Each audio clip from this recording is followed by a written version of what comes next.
Manejo de trips ou piolho da cebola. Engenheiro agrônomo Paulo Antônio de Souza Gonçalves, EPAGRE, Estação Experimental de Ituporanga, Santa Catarina. O trips ou piolho da cebola, como ele é conhecido aqui em Santa Catarina pelos agricultores, é a principal praga, o principal inseto praga da cebola no Brasil. À esquerda do slide nós vemos uma ninfa aumentada em lupa, em laboratório. Ao centro nós observamos uma planta de cebola aberta mostrando o local de abrigo. Inicialmente o inseto se aloja próximo à folha central e as duas folhas laterais da folha central na região da bainha, e depois se espalha por toda a planta à medida que a temperatura aumenta. À direita nós vemos uma planta totalmente danificada pelo inseto, que é pela raspagem das folhas e sucção de seiva. Com a evolução da intensidade de ataque ocorre secamento dos ponteiros, retorcimento das plantas, as folhas ficam todas esbranquiçadas e há uma redução do tamanho do bulbo. Em condições de alta infestação, as plantas não tombam na época da maturação, o que facilita a entrada de água da chuva até o bulbo e depois provoca futuras perdas por bacteriose quando for levada para o armazém. Aqui nós temos um slide que representa a flutuação populacional do piolho da cebola, do trips, para as condições de plantio aqui de Ituporanga, Santa Catarina. Nós temos ali o número médio de ninfas, que é a fase jovem do inseto, e temos as datas com os meses do ano. Nós observamos ali no gráfico que começa uma alta incidência do inseto para uma cultivar precoce já no final do mês de setembro, enquanto as cultivares de ciclo médio e tardio seriam afetadas principalmente nos meses de outubro e novembro. As cultivares precoces, ali representadas pela cultivar baia, pela linha azul, transplantadas até julho, elas têm uma tendência de escape à alta incidência do inseto, porque na fase que é favorável à ocorrência do inseto com altas temperaturas e diminuição de chuvas, a planta já tem praticamente as folhas suficientes para encher o bulbo já formadas, e a planta sente menos a presença do inseto por isso. Então a produtividade vai ser menos afetada porque a planta já está formada para carregar nutrientes até o bulbo e, consequentemente, a perda na produtividade é menor. Uma cultivar de ciclo médio que tem essa fase de formação de folhas coincidente com alta incidência do inseto, essa fase entre formar folhas e depois carregar nutrientes do bulbo coincidindo com alta presença populacional do inseto, consequentemente vai haver uma redução de produtividade maior. Uma cultivar tardia que desde o início da formação da planta, desenvolvimento das folhas para depois carregar nutrientes para os bulbos, é afetada pelo inseto, desde o início ela já vai perder mais em produtividade. Ele está representado pela linha verde, por uma cultivar que hoje já não é mais plantada aqui, que é a Norte 14, que era transplantada no mês de setembro. Então, nós poderíamos dizer que quanto mais tardio nós plantarmos uma cultivar de cebola, consequentemente ela vai sofrer mais com redução em produtividade, porque vai coincidir mais com a alta incidência populacional de trips e aí sim com possibilidade de perda de massa fresca de bulbo depois na época da colheita.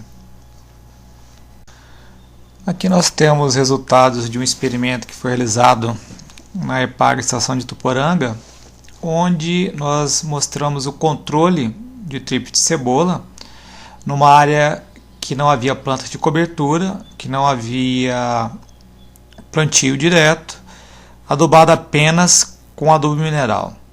Nesse trabalho foi deixado entrar vários níveis populacionais do inseto e se pulverizava as plantas de acordo com esse nível populacional. Então nós deixamos ali de 5 até 15 ninfas antes de bulbificar e de 10 até 30 ninfas após bulbificar. Então nós observamos que, de acordo com esses níveis populacionais, se pulverizou as plantas de cebola de 4 até 8 vezes com inseticida, e a produtividade obtida com essas pulverizações ficou em torno de 12 até 17 toneladas por hectare. E onde não foi aplicado inseticida, se produziu apenas 5 toneladas por hectare. Então se observa que houve aí aumento de produção em relação à área onde não foi aplicado inseticida.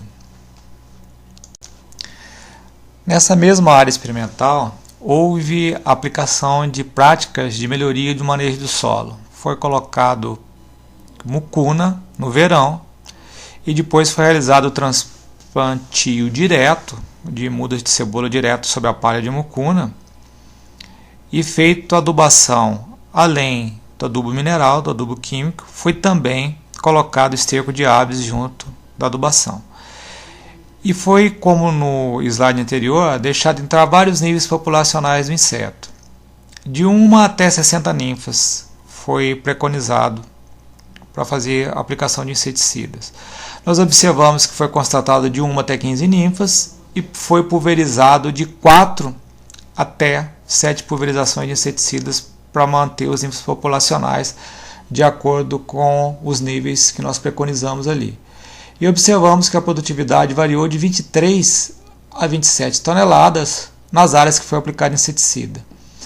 Nas áreas que nós esperamos entrar altos níveis populacionais, nem foi constatado os níveis de 20 até 60 ninfas, porém, nós observamos que, independente da aplicação de inseticidas, houve uma produtividade de 21 até 25 toneladas nessas áreas. Ou seja, mesmo com a ausência do inseticida, um nível de produtividade é similar às áreas onde havia sido realizado o controle químico. Ou seja, independente de usar ou não inseticida, apenas a melhoria do manejo do solo propiciou elevação da produtividade. Veja bem, nesse caso nós adotamos mucuna e também adubação organo-mineral sobre um sistema de plantio direto. O que isso indica para nós? Que a cultura da cebola ela responde muito mais ao manejo do solo do que a realização do controle químico periódico para o controle do tríplice da cebola. Então é fundamental a prática de manejo de solo correta, adequada, onde nós resgatamos a fertilidade do solo para que as plantas não sofram perdas de produtividade pelo ataque desse inseto. Aqui uma área onde é adotado o plantio direto de cebola na palha de aveia com nabo forrageiro, que foram previamente rolados com rolo faca. Foi aberto o sulco com microtrator adaptado, com a máquina que aqui nós chamamos rotocar. É aberto o sulco e depois é feito o transplantio manual das mudas de cebola. Nesse caso específico é adubação de inverno, porque é mais prático a adoção de adubação de inverno do que a adubação de verão, que possibilita a utilização da área de plantio para outra cultura até o mês de abril e maio, quando é feita a semeadura do adubo verde. Hoje, infelizmente, o plantio direto na palha não tem sido adotado em escala pelos agricultores, com a argumentação de que aumenta o custo com a mão de obra e dificulta o transplantio pelo fato de haver palha sobre o solo.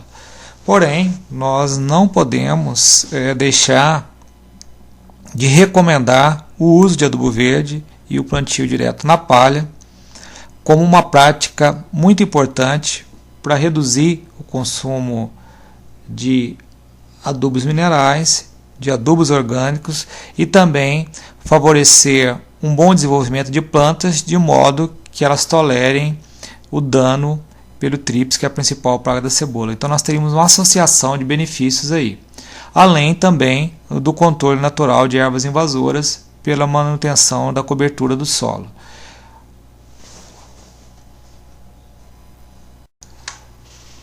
Aqui um exemplo de uma escala para manejo do piolho de cebola de acordo com o nível de dano econômico, caso fosse adotado o contexto da produção integrada, onde se aplicaria um inseticida apenas quando atingisse o nível populacional da foto numa das folhas. Nós teríamos um nível em torno de 15 ninfas de trips para uma planta de cebola. Então, a cada vez que fosse atingido esse nível populacional aí da foto, seria realizada a pulverização com o intuito de racionalizar, de economizar o uso de inseticidas para o controle do inseto. Aqui nós temos resultados de um experimento realizado aqui em Ituporanga, onde nós averiguamos que à medida que se incrementa o uso de adubação fosfatada, também há aumento da incidência de tríplices nas plantas de cebola. Então, para um equilíbrio nutricional adequado com o uso de fósforo na adubação, é importante para evitar surtos populacionais do inseto.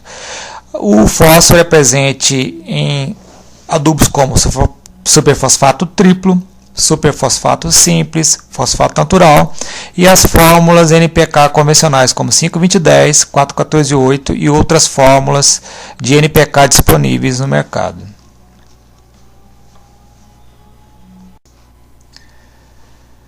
Para fazer uma síntese de estratégias de práticas para manejo de tríplices em cebola, nós teríamos o seguinte: a principal fase de ocorrência do inseto são os meses de outubro e novembro. As cultivares precoces possuem uma tendência a escapar de alta incidência. O plantio direto na palha é muito importante para as plantas tolerarem os danos do piolho da cebola. E é fundamental que nós sempre procuramos adotar alguma prática de manejo ecológico do solo. O uso de adubo verde e plantio direto é fundamental, associado à adubação orgânica ou adubação orgânica mineral, para que as plantas tolerem o dano do inseto. Nós gostaríamos de deixar como mensagem que o piolho da cebola é prejuízo principalmente em condições com o solo degradado, desgastado por intenso uso, por intensa mecanização e a ausência dessas práticas de manejo ecológico do solo. Nos trabalhos de pesquisa realizados na Estação Experimental de Ituporanga, nós observamos que os inseticidas registrados no Ministério da Agricultura apresentam um nível de controle do piolho da cebola entre médio a alto, ou seja, entre 50% a 80% de controle, que não há diferença entre a aplicação de inseticida de maneira periódica entre 7 e 14 dias, ou seja, esses intervalos de aplicação não diferem entre si, e que o mais importante para garantir a produtividade não é a aplicação sistemática de inseticidas, mas sim a adoção de práticas de manejo ecológico do solo, como adubo verde, uso de adubação organo-mineral, adoção de práticas de plantio direto. Portanto, o básico seria melhorar o manejo do solo para associar com o benefício da tolerância da planta ao dano do inseto. Não é única e exclusivamente a aplicação de inseticidas que garante produtividade em cebola. Nos colocamos à disposição aqui na Estação Experimental de Ituporanga para esclarecimento, para discussão, e o nosso e-mail está aí disponível no YouTube, junto da página onde você encontrou esse vídeo. Muito obrigado pela atenção.